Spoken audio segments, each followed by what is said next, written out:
Quand tu as un visa à Inde, il faut qu'il y ait des soins. Bino peut tout un mois. Non. La personne encore elle sera obligée à rejoindre l'ambassade pour avoir encore des marches. Non. C'est un problème politique. Bah ça là, on dans les calmes. Bon, non, parce que à cause de $250, moko, ok, tu as fait étranger, c'est ça passe pour ça facilité. C'est les 50. C'est quoi semi-biométrie, toi biométrie? C'est biso au squabo yango. Ba professeur ba tangisa biso nino ba na mutu o ba ko transmettre biso eza na mabete so ba moni ke ba ko kate ba ko la nebe ba mboka ba payate nit na ba François na ba s'organiser ndenge nini permettre ya ko tsana ambassade mususu par rapport ya visa ozoki na ambassade mususu so ba tali ba bi a mutu aza crédible avoir déjà to me ko pesa ye ako kende azonga maintenant bino bozo changer mutu un passeport de za visa Mutu nga uti poto ayika mbala mo na aéroport bo pasoli yango bo pese ba photo. so mutu akendaka Chine mutu akendaka Turquie mutu akendaka ba Dubaï ba ela biso biloko oyo permettre biso ba congolais et aider biso tala lelo ndembo ezotamona ba voiture ba ketch wana et qui type prix mutu to na facilité ko sombango na cadre ya chômage ndeze élevé mutu akokangisa mo la na tiango na nzela et il a bani mo 30 000 badamaka bato ba ela biso ngo poni boko pesa en facilité te Monatie botalelanga Congo température ya maman Rosette la fleur Nadambu. Après avoir défilé dans la cité Pola Pola, mais cette fois Congo Température TV.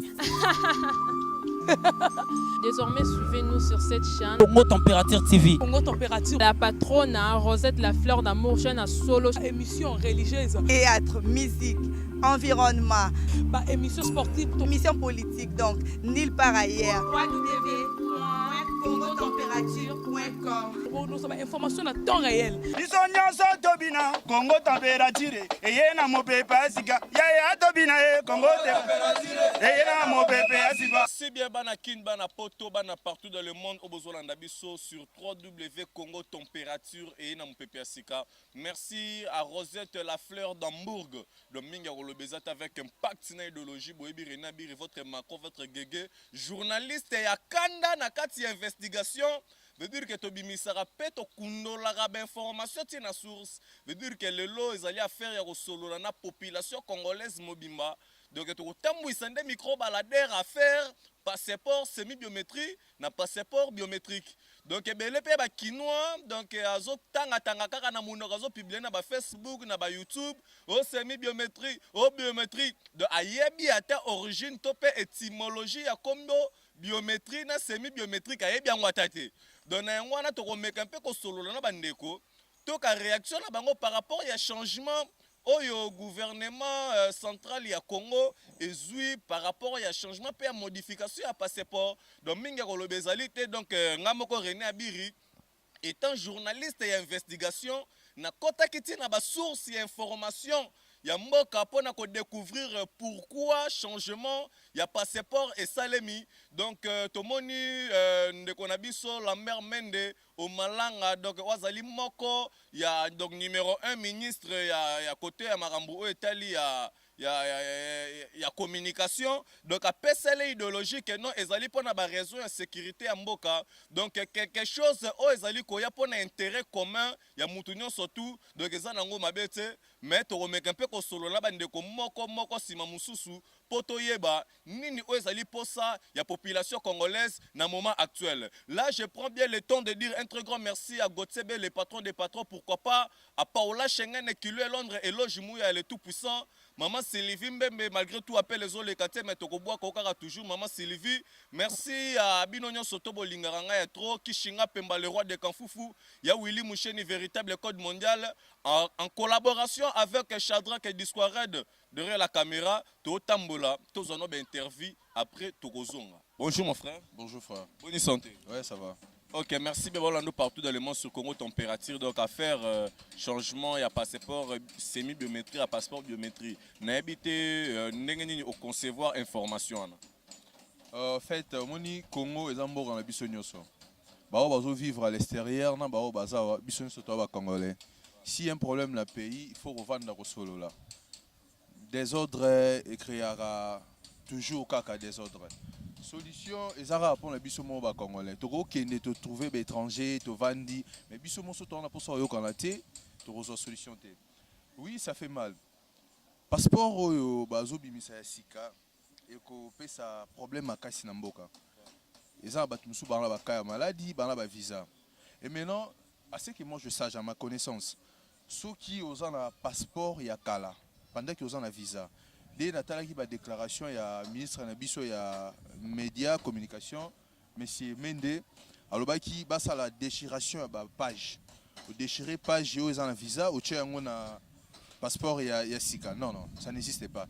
Tel que aux États-Unis, on a passeport non ya kala na sika, ou aggravé en haut, État américain et bah en haut. Bon, biso faut pas un peu temps, pas raisonner mingi. Muto an leti na visa à Inde, faut qu'il y ait des soins. Bino peut tout un mois. Non. La personne encore elle sera obligée à rejoindre l'ambassade pour avoir encore des marches. Non. C'est un problème politique, bah ça là dans les calmes. Congo zambo quand la biso nyoso. Oui, ça là bas la majorité et bah l'opposition biso doit ba congolais. Si c'est vrai bon opposant ba bunda pour na mboka ba vanda ba solo. La majorité peut atala mambo nini peuple a déclaré. Toko le karaté to finganara to lo bala mam susu non. Faut luka toujours solution dans l'amiable. Mais ils ont des moments là où oui tout évolue mais pas ça là dans les calmes. Ou soit tu vas passer cet espace pas ça attend encore une année de plus. Parce que le passeport il faut expirer après 5 ans. Le cas Mouta a qui ont sous il y a 2 mois, 3 mois. Bon, posez-vous maintenant la question de savoir. Il faut 5 ans. Yozo il est mois passé et on vous dit que le mois prochain passeport va expirer. Et va perdre son bon. Et puis bah oui qu'on diminue prix à passeport.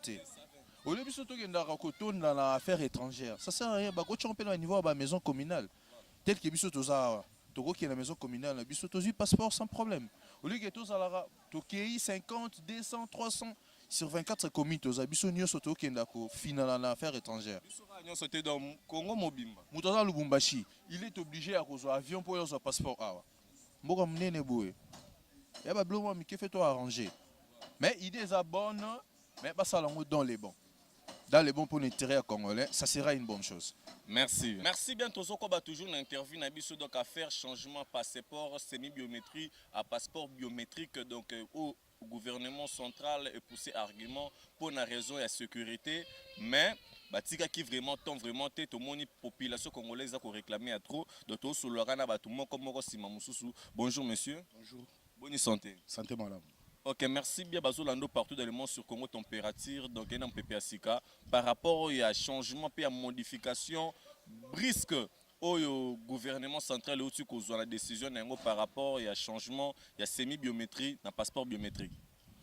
Bon, on a évité mboka na biso.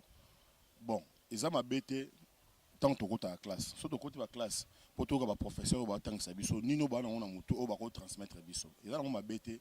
Sur ba moni ke ba ko kate. Ba ko la nebe mboka ba payat. Nit na François na ba s'organiser en ndenge par rapport à l'immigration na bango, par rapport à l'organisation na bango, ba Belgique wana, ba Angleterre wana, ba États-Unis wana. Bolanda pe bango. So bolanda bango. Monter les apes mabete. Vous comprenez pour bozo koka eloko moko te. Donc ba changer passeport.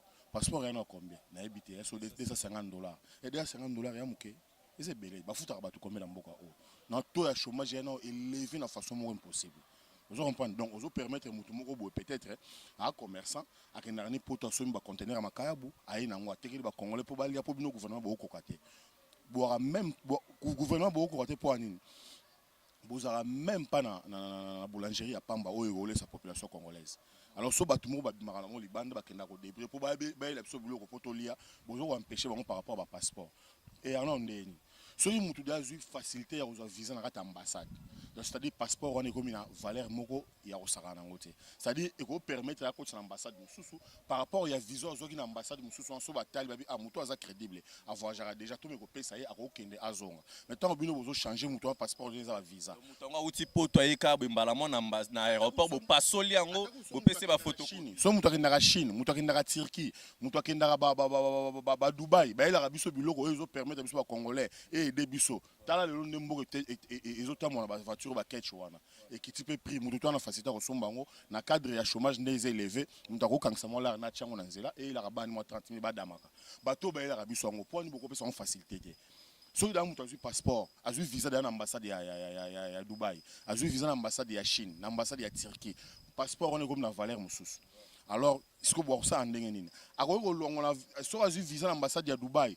passeport on est permettre pas continuer l'ambassade ya France par rapport à visa zo ki liboso ba ko tala a muto aza crédible to me ko pese visa a ko kimate a ko ya c'est parce que c'est un commerçant autant bino bo permettre ba changer ba passeport visa zo ki liboso na passeport ça andeni donc passeport bino boy ba kata ba place ya zo ki visa wana ba zu yango ba bambi yango le passeport est comme na deux numéros.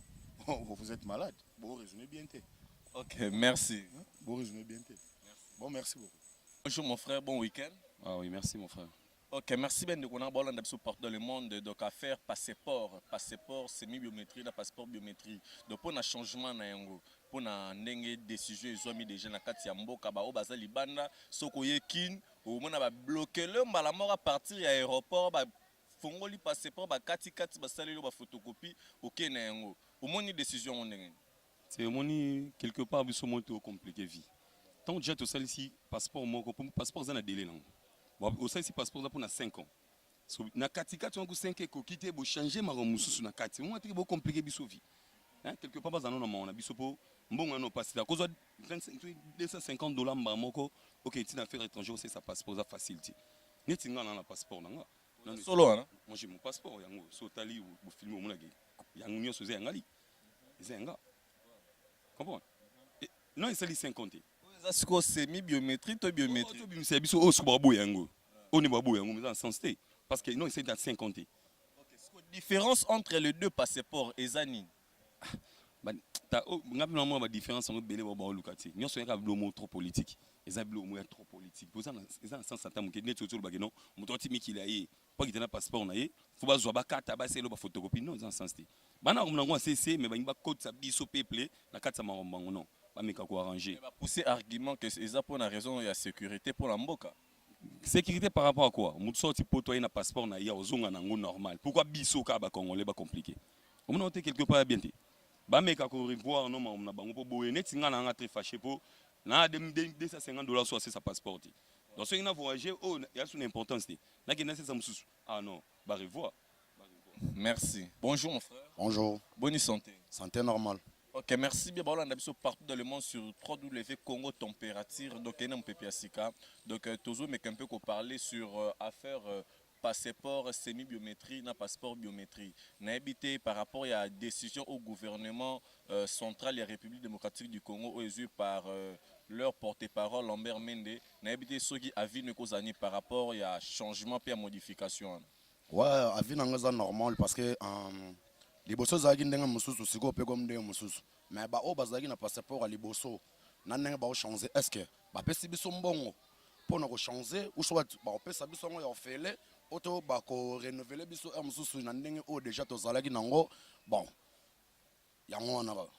Ok, merci bien. On a kaka mais batikele ba tout temps pour bazo attendre se préparer pour na ko somba ba nouveau passeport. Tout le monde a chef de l'état na année où eleki ko sala ko kende ko somba yango mutali boso. Mais tout le monde y ba tout ba sombi yango te mais question nga beaucoup plus c'est cause là qu'est-ce signifie passeport semi biométrie na biométrie dans le mot na biométrie. Biométrique ça bon ba changer quoi ba longoli ya kala ba saleli biso ya sika. Zoko bon. Ça le sikeza bien mais mbongo ya kosomba ngo est-ce que ba pesi bato mbongo wana soki mokonza mboka na biso akenda iko salisa ngo parce que yenda za mokonza mboka yenda za na mbongo wa Congo ça comprend parce que ya za près ya kosomba ngo mba moko mais siko bongo biso ba o to kelelaga to sana alors ba okela biso mawago na makambo ba obulele biso s'il te plaît.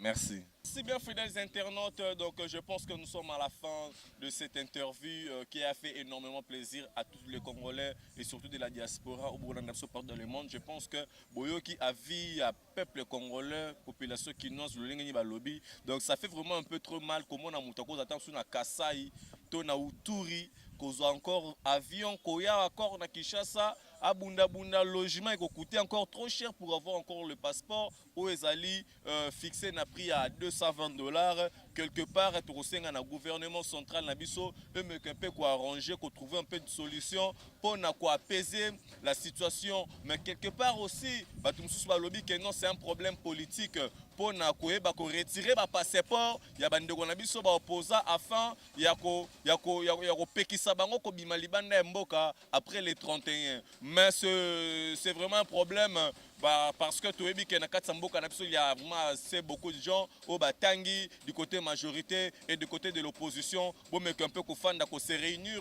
pour trouver un peu de solutions pour na masolo etali ya passeport et puis ko diminuer un peu prix ya passeport parce que un fonctionnaire ozo la payer à 70 000 francs soit à 100 000 francs donc imaginez-vous avec encore ko luka passeport il y a de cela aussi de personnes au baza malades donc déjà ceux qui visa et traitement donc à nini na passeport ou est commis déjà semi biométrie et puis déjà bo annulé en haut donc les ali affaire moko à suivre merci mon natie botalelanga Congo température ya maman Rosette la fleur na dambu.